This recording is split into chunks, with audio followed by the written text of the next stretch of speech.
já o traçado, mas parece que o Rodrigues, né? No 8, é isso? Problemas mecânicos, vai abandonando o trecho. Aí não sobra uma boa peça para ele amanhã.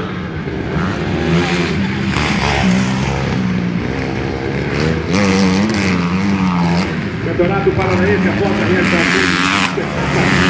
A pontuação é assim que lembrando que na semana que vem tem a grande final da temporada em Siqueira Campos. Pontuação nesse momento do campeonato com Paulo Phelps, 75 pontos. Caian Teixeira, 62. Henrique Winkler, 53. Lucas Carneiro, 45. E o Grilos, 42.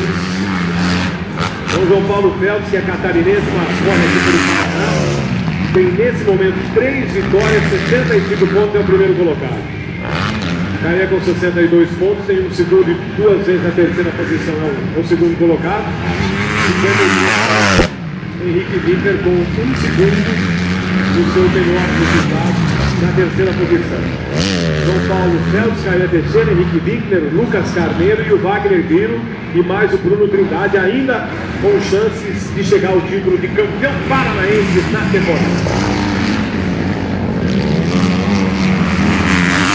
João Paulo Phelps faz 1 minuto 1:562. É a melhor volta da tarde